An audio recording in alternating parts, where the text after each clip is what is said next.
I spent $95,000 on my son's dream wedding in Banff, and 3 months later his wife told me I wasn't welcome in my own grandchild's delivery room. But that's not even the part that broke me. Let me back up. My name is Arthur. I'm 63 years old, retired from 31 years as a structural engineer in Calgary, and for most of my adult life, I believed that if you loved your family hard enough, worked yourself to the bone for them, and showed up every single time they needed you, that love would come back to you somehow, not necessarily in the same form, not necessarily on your schedule, but it would come back. I was wrong. My son, I'll call him my son because that's what he is, whatever he's become, was 29 when he met his wife. I liked her at first. She was sharp, well-dressed, knew what she wanted. She came from money in Vancouver, which I didn't hold against her. My late wife Patricia used to say, "You can't choose where you're planted, only where you grow." So I gave her a fair shot. The wedding was their idea. Well, her idea. If I'm being honest, my son has never been the type to plan things. He was always more comfortable going along with whatever the current was doing. That was fine when he was 8 years old, and I could guide that current myself. It was less fine at 29 with a new fiancée, who had very specific ideas about how the world should work and where, exactly, a father-in-law fit into it. She wanted Banff, the Fairmont, specifically, a June wedding, 240 guests, a rehearsal dinner the night before at a private lodge outside town. She had a planner. She had a vision board. She had a budget that made me inhale sharply through my teeth the first time I saw it. $95,000. My son sat across from me at my kitchen table in Cochrane, the same table where I helped him with his grade 9 math homework. Where Patricia and I sat up waiting for him the night of his first car accident, when he was 16, where we opened his university acceptance letter together. And he slid a spreadsheet across the wood and said, "Dad, we were hoping you could help with this." I looked at the number at the bottom. I looked at my son's face. I thought about his mother, who passed 4 years before from pancreatic cancer, and who never got to see her boy get married. I said yes. I want to be clear about something. I'm not a wealthy man by Vancouver standards. I'm comfortable by Calgary standards, which is a different thing. I had savings, a pension coming, the equity in my house, and a modest investment portfolio that my financial advisor in Airdrie had spent 15 years helping me build slowly and carefully. $95,000 was not nothing to me.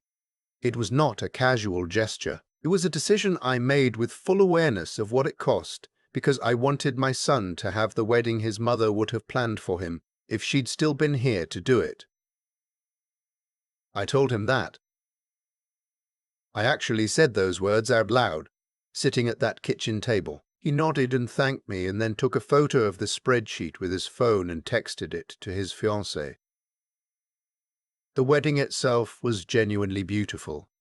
I'll give her that. The mountains were out that day, the kind of clear June afternoon that makes you understand why people come from everywhere in the world just to stand in this province for a few minutes. The ceremony was on the lawn of the Fairmont, and the light was golden at 5 o'clock, and my son looked nervous in a way that made him look exactly like he did at 7 years old before his first hockey tryout. I stood in the front row, and I thought about Patricia so hard my chest ached. During the reception, his wife's mother came and found me at my table and thanked me for the wedding. She said it was stunning. I said I was glad. She asked if I'd enjoyed the rehearsal dinner the night before, and I said of course it was lovely. The lodge was beautiful. She smiled politely. Later that evening, my son found me at the bar, and I made a joke about the open bar being the best investment I'd made since my Suncor shares in 2009. He laughed, but his eyes drifted toward his wife across the room while he did it. That was the first time I noticed it, the way his attention was never fully in the room with me anymore.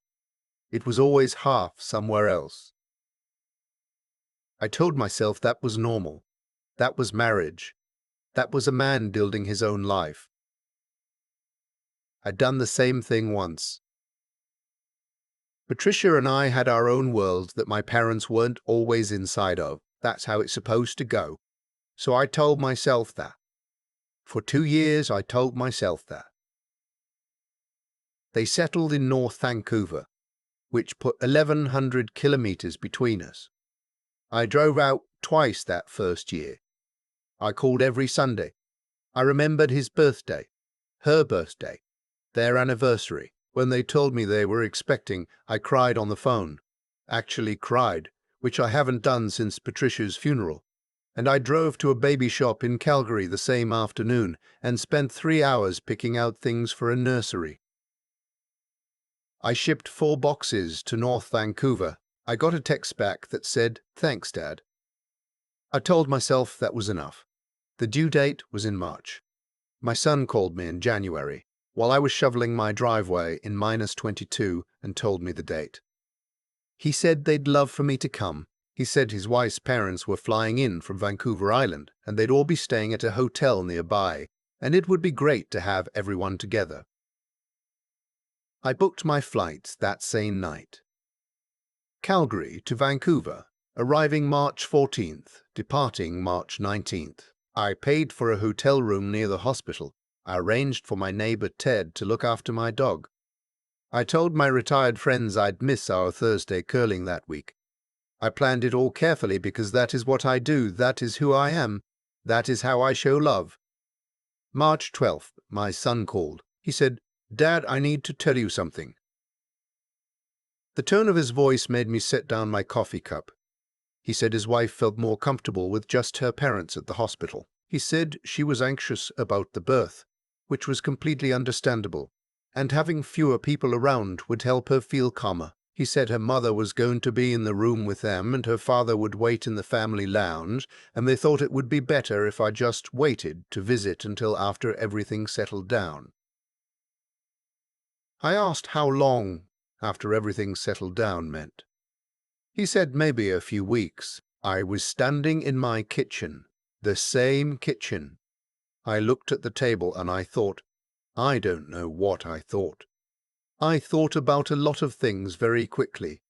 I said, "I've already booked flights." He said I could cancel them. He said the airline had a flexible policy. I said your mother would have been in that room. He was quiet for a moment. Then he said, "I know, Dad. I'm sorry." That was it. That was the entire acknowledgement. "I'm sorry." Delivered in the same tone he used when he accidentally backed into my truck in 2018. I told him I needed to think. I hung up. I sat at my kitchen table for a long time. Here is what I want people to understand about a moment like that. It's not just the thing that's happening in that moment. It's everything the thing represents. It's every Sunday call that got a little shorter. It's every visit where I could feel myself being managed, fitted into a schedule, given a time slot. It's the boxes I shipped that warranted a one-line text. It's the wedding I paid for, where I sat at a table with people I didn't know while the bride's family held court at the center of the room. It's 2 years of telling yourself the story that everything is fine, and then standing in your kitchen on a Tuesday morning in March, realizing that the story you've been telling yourself isn't true. I didn't cancel the flights. I thought about it. I genuinely thought about it. I am not a dramatic man. I don't make scenes. I've spent 63 years being the person who holds things together quietly, who absorbs the hard stuff, so the people around him don't have to. But I thought about Patricia. I thought about what she would say if she was standing in that kitchen with me. I knew exactly what she would say because I was married to her for 31 years and she was the clearest thinker I've ever known. She would say, "You have a right to be there." So I flew to Vancouver. I didn't tell my son I was coming. I landed on the afternoon of March 14th and took a cab to my hotel, a decent place in Coquitlam I'd booked weeks before. I dropped my bag, washed my face, and went downstairs and had a bowl of chowder and a cup of tea and thought about my plan. I didn't have a plan exactly. I wasn't there to cause a scene. I wasn't there to force my way into a delivery room. I was there because my grandchild was about to come into the world and I was not willing to be 1,100 kilometers away when that happened. I texted my son, but said, I'm in Vancouver. I'm not going to the hospital unless you ask me. I just want to be close. He didn't respond for 4 hours.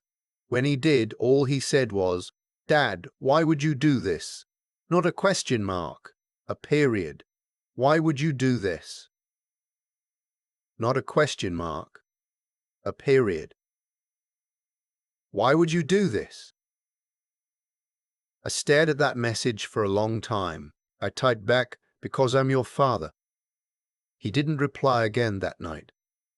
My granddaughter was born on March 16th at 11:47 in the morning. I found out because his wife's mother posted a photo on Facebook. I was sitting in my hotel room with a cold cup of tea and the Calgary weather app open on my phone out of pure habit, and the Facebook notification came up, and there she was. 7 pounds, 4 ounces, a full head of dark hair. My son's nose, I thought, my son's nose, which was Patricia's nose before it was his. I cried in that hotel room by myself. Then I ordered room service because I hadn't eaten, and I watched the news and I tried to sleep. My son called the next morning. He said, She's beautiful, Dad. I'm sorry you didn't. I mean, it was a lot. It was a lot happening at once. I said, I know. He said, We're going to be at the hospital for 1 more day. Maybe you can come by day after tomorrow. We'll be home, and you can meet her properly. I said, I'd like that. 2 days later, I went to their house in North Vancouver with a gift bag and a very carefully selected children's book I'd found at a shop on Robson Street, the kind Patricia used to buy for every new baby in our circle. Goodnight Moon. Always Goodnight Moon. She believed it was important to start with the classics. His wife answered the door. She looked tired, which was fair. She thanked me for coming. She did not say she was sorry. She showed me to the living room where my son was holding my granddaughter in his arms, and something in my chest did something complicated that I don't have clean words for. He handed her to me. I held her for 45 minutes. I didn't say anything about the flight, or the hotel room, or the Facebook notification, or the March 12th phone call, or the 2 years of Sunday calls that kept getting shorter. I just held my granddaughter and I thought about Patricia. And I thought about the fact that this small person existed, partly because Patricia and I existed, and that mattered regardless of everything else. But on the drive back to the hotel, I let myself think clearly for the first time. I thought about the wedding, $95,000. I thought about the boxes. I thought about the hospital. I thought about a lot of numbers. And I'm an engineer, so numbers are how I think. And the number I kept coming back to was this. How much of myself had I put into this relationship, and what had come back? I am not transactional about love. I want to say that directly. I didn't pay for that wedding expecting repayment. I didn't drive to Vancouver expecting gratitude I could measure. That is not why I did any of it. But there is a difference between not being transactional and being invisible. And somewhere in the last 2 years, without my fully noticing it, I had become invisible. When I got home to Cochrane, I called my financial advisor. I didn't do anything drastic. I didn't close accounts or write anyone out of anything. That's not the kind of man I am, and it's not what this story is. But I did have an honest conversation about my own future, about what I needed and what I wanted, and what I was going to stop assuming would take care of itself. I also called my son, not to fight, not to deliver a speech. I just told him the truth. I said, I need you to understand what the last 2 years have felt like from where I'm standing. I'm not asking you to apologize for choices you made as a husband, but I am asking you to see me. I'm asking you to see that I'm still here, and I'm still your father, and I don't want to become a person you call out of obligation. He was quiet for a long time. Then he said, I don't know how things got like this. I said, I think you do know. I think you just haven't let yourself look at it. Another silence. Then, quietly, she doesn't. She has a hard time with... She didn't have a close relationship with her own dad. And I think sometimes she's... I said. That's between you and her. I'm not asking you to choose. I'm asking you to show up. We talked for an hour and 40 minutes. The longest phone call we'd had in 2 years. Nothing was resolved exactly. There was no dramatic moment where everything was forgiven and fixed. Life is not a movie. I'm 63 years old and I have no patience left for the version of events where everything gets tidied up in the last 5 minutes. But something shifted. He started calling on Sundays again, without me initiating. He called from the car sometimes, just 10 minutes, just to say what was happening. In June, he brought his wife and my granddaughter Calgary for a long weekend. It wasn't perfect. There were moments that were stiff and careful, but there were also moments where my son sat in my backyard with a beer and looked at his daughter playing in the grass and looked at me and said, "This is nice, Dad. This is really nice." I think about that moment a lot. I think about how close I came to not being in it, to canceling the flight, to sitting in Cochrane telling myself the same story about how everything was fine right up until everything wasn't. My granddaughter's name is Nora Patricia.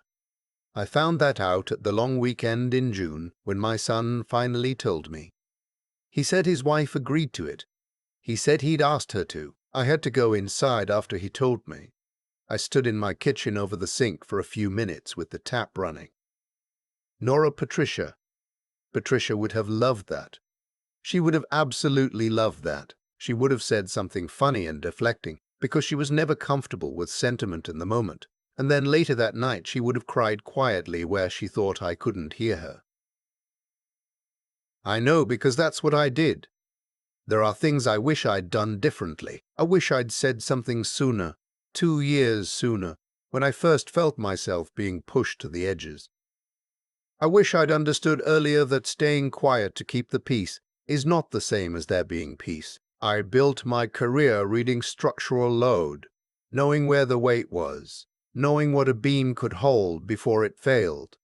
I should have applied the same thinking to this. But I also know this.